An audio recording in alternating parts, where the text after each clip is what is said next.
Hey guys, today we're going to do something a little bit different. You know, we get a lot of phone calls from people that want to buy parts, but as you know, we're not a workshop and we don't have mechanical services, but we do believe it's important to know how the parts work and how to fit them, and you know, that way we can also help our customers on the phone. So one of the guys from ATVstore, he owns a Polaris General.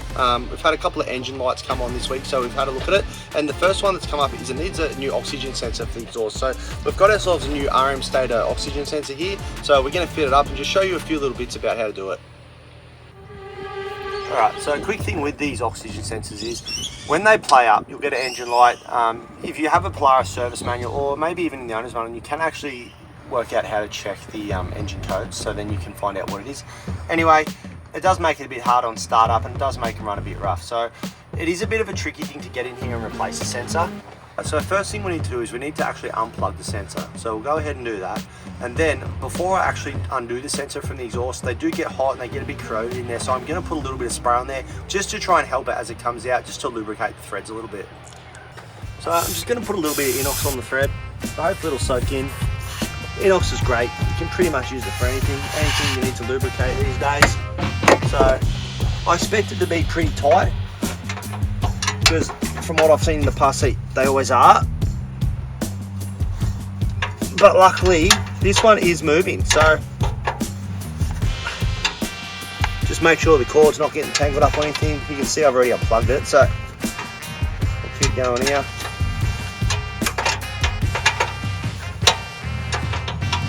They make it nice and tricky to get in here.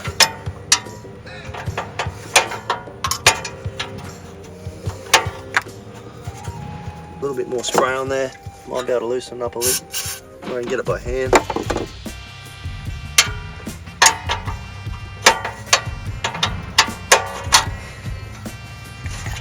There we go, it's coming out now.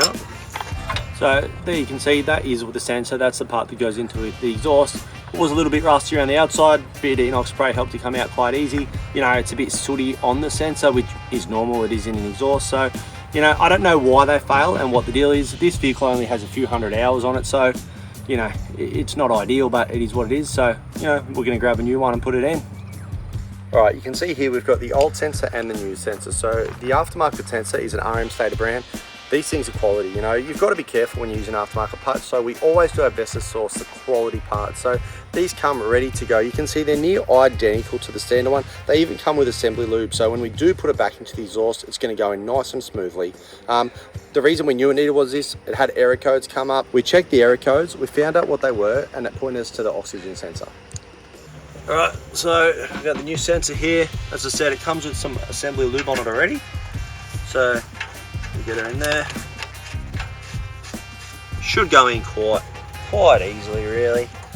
So I'll screw it in as much as I can by hand, and then back to my spanner.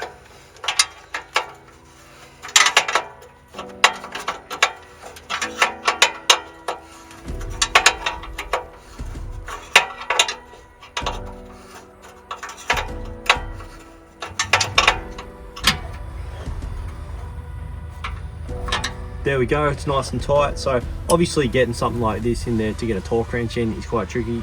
Honestly, in my experience, it doesn't need it. As long as it's nipped up nice and tight, you know it's not going anywhere, it's going to do everything it needs to do. So I always like to get a bit of contact cleaner, just clean out the old plug, and then we blow it all out a little bit before we you know, put the new one in. So now we're going to plug it back in. So you want to make sure you run it the way it came out. So it's going through here. So we've got the dump box strut here, which we know is going to go back up, you know, in the top here. So we'll move that out of the way. Here we go. It's all going to go together really well, so that's going to work as it needs. But you'll see here I've rerouted the cable just to keep it all nice and neat and tidy. Put a couple of zip ties down here. So one thing with electrics is you always want to make sure something isn't rubbing against it, and as these have the dump box on the back of them, it's going up and down a lot. The last thing we need is that going up and down, getting caught on any of the cables and causing us any issues. All right, so the last thing when replacing an oxygen sensor on these is, so you've got it in, we turn the key, we've got the engine light on, so it will take a few runs to recalibrate. So with the way the ECUs work on these, they do need to run a few times to recalibrate to clear the engine code. Now, Polaris have funny little things with them. Sometimes you can fix something and it won't always get rid of the engine code. So if that ever does happen, no matter what it is on the vehicle, if you fix a problem and the engine code doesn't go away, you might have to take it to a Polaris technician and actually have them plug it into the Polaris software and wipe the codes and clear the ECU.